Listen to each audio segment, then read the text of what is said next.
Because even books that are not about the war in our country are still books about Ukrainians, about modern Ukrainians living in modern Ukraine. And this gives, of course, more room for it not to be perceived as just some dry facts that the tragedy happened. We once again see a person at the center of these tragedies. That's why we talk all the time about hope, that we will resist, that Ukraine will be. We will survive this period.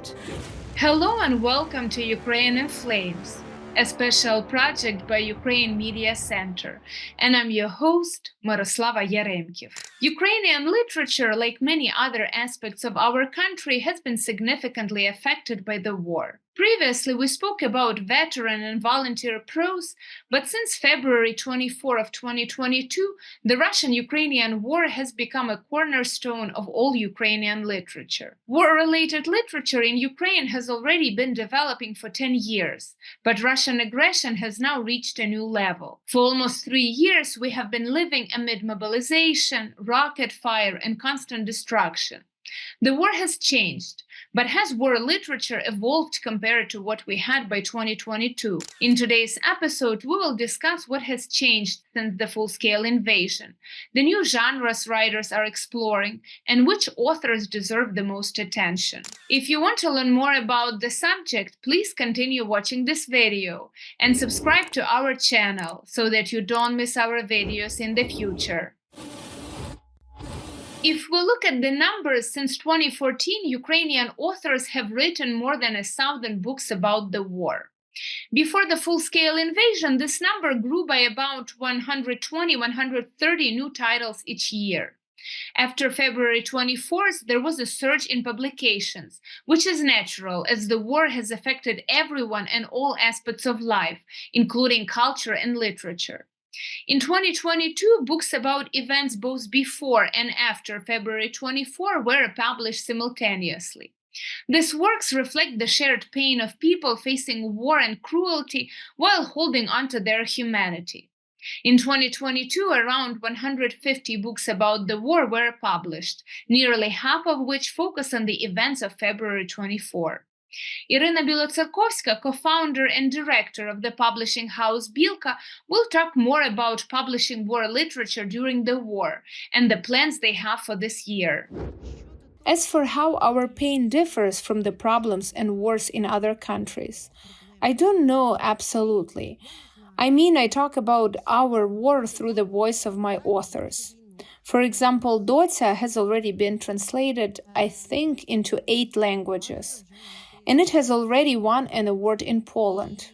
I dream that Toma will become not only a Shevchenko laureate, but also a Nobel Prize winner in literature. I dream that this book will be made into a movie in Hollywood. Why not?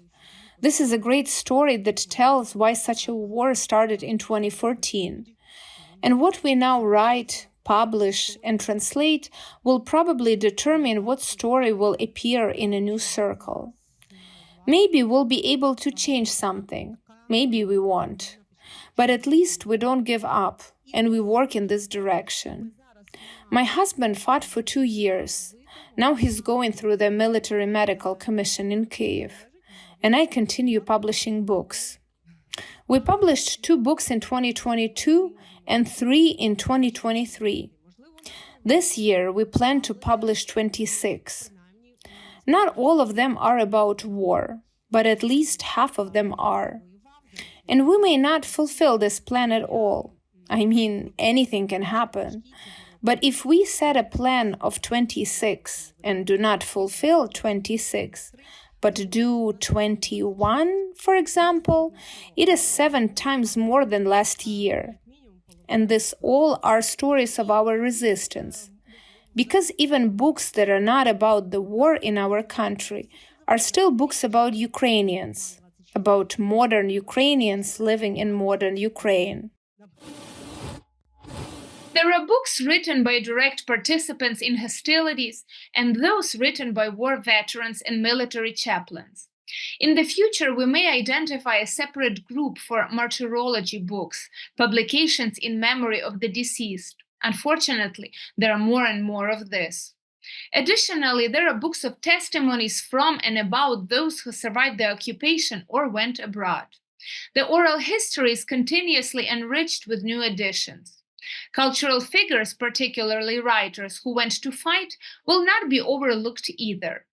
Throughout 2022, a significant number of books were published that explained the war to children, something that had not previously been observed. Finally, the war has become a national topic that has garnered attention. Even those who previously turned away and were skeptical of such publications are now drawn into this whirlpool and are writing about the war themselves. Anastasia Korotka, literary critic, editor, and organizer of cultural events, will talk more about high quality writers-combatants and their recent works. Thank God there are, for example, tens of books about the Russian-Ukrainian war, or some tents where veterans, combatants, those who continue to fight can sell their books, communicate with readers, and tell them about it at the various major festivals in Ukraine. And not only at the key festivals, but also at local ones. I believe that, thank God, we have reached the point since the beginning of a full-scale invasion where this has become the norm.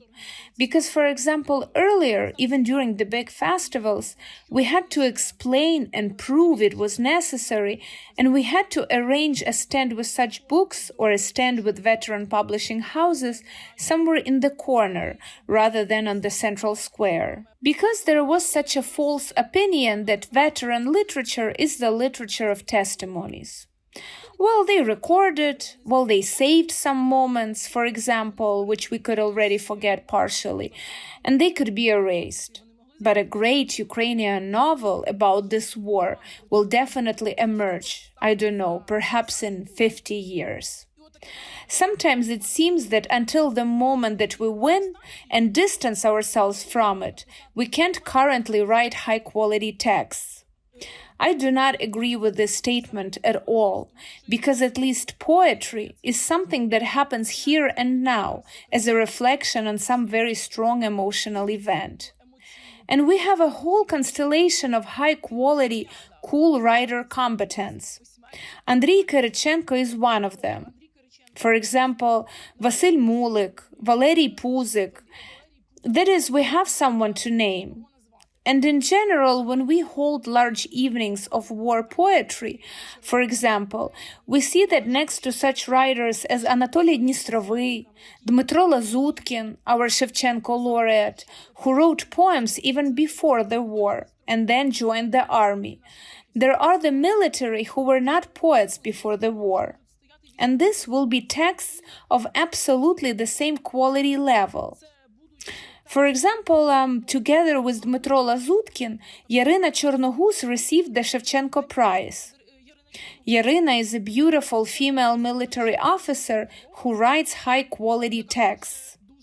Or, for example, Olena Gerasimyuk, the Hospitallers Battalion member who writes high-level texts. And we cannot say that the level of our military writers is superior to professional writers. We also had Artem Chekh, who went to fight in the East from the beginning of the war and continued to write. That is, Artem has books written before the war, books written during the war, and these are texts of the same level. Many publishing houses are actively working on translating such texts. So, for example, Alexander Mehed's book A Call Sign for Yov was translated, and in my opinion, it allows the European reader to understand the tragedy of Bucha, Irpin, and all the stories not only from the point of view of the facts, based on the documentary footage of the atrocities committed by Russians, but also from the viewpoint of a person who is enduring the occupation. And Alexander is interviewing his parents. That is, first of all, he also goes through the experience of his parents who are enduring the occupation, and he is unable to do anything about it. Second, he shows how a person under occupation feels through the prism of this interview. And this gives more space for empathy and compassion. This gives more space for understanding a little from the inside. And this gives, of course, more room for it not to be perceived as just some dry facts that the tragedy happened. We once again see a person at the center of these tragedies. The war literature of today's Ukraine is a reflection of our pixelated present, a mirror of our time. Ukraine is currently fighting for the fundamental God-given rights to freedom and independence. In literature, our will to win, our pain from losses, and of course our unquenchable faith in victory are captured in words. All these reflections are now of great value. What do writers-combatants write about? They share their own combat experiences in various forms: poetry, novels, diaries, and memoirs. Tamara Goricha Zernya, writer and laureate of the Shevchenko Prize for a novel Dotya, Daughter, about occupation of Donetsk region in 2014, will elaborate more on this. There are certain thoughts that need to be voiced, that need to be reminded of. For example, before the invasion, there was an opinion that Donbass didn't call Putin, that they were not to blame for the fact that Russia attacked Ukraine. It's just that the Russians Putin chose this region as logistically convenient for the attack, and that something like this can happen in absolutely every region of Ukraine. At all the presentations, I told people all the time that wherever we were, in the Sumy region or elsewhere, we could be next. The Belarusian border, the northern and southern borders, we can be next.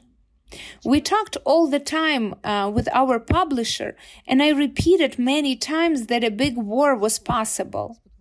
Regardless of whether someone here will call or not call Putin, the Russians will shape their picture the way they want, distorting reality. And you can't blame our Ukrainians, place the blame on them for what Russia is doing. That was the opinion held and shared by me. Now I act a little differently.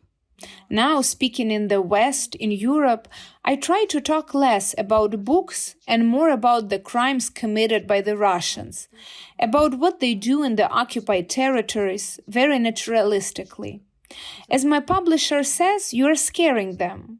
Yes, I do scare them, so that they understand that it is very close to them. So by and large, they will be next. Therefore, they have to put aside all political ambitions, quarrels, claims, thoughts that Ukrainians don't fly like that and don't whistle like that and owe something to someone, and to invest as much as possible in the defense and support of Ukraine in this war. And when we perform before Ukrainians in our country, I try to cheer people up, somehow entertain them. We remember something funny all the time, some funny things. People need hope, and it's very difficult for me. I come to the audience, tell people what is troubling me deeply, and immediately half of the audience bursts into tears. These are mothers of soldiers, widows, people whose relatives are in captivity. It is very difficult for them, and I do not dare to burden them with even more stress. That's why we talk all the time about hope, that we will resist, that Ukraine will be. We will survive this period. We will still have political quarrels ahead of us and some terrible elections, but it will still be funny. We will know that we have survived the war, resisted, and are now rebuilding the country. You've been watching a special project by Ukraine Media Center dedicated to the Russian-Ukrainian war, Ukraine in Flames. In the description under this video, you can find information on how you can help Ukraine fight Russian aggression. If you find our work useful, please like and share this video. Slava Ukraini!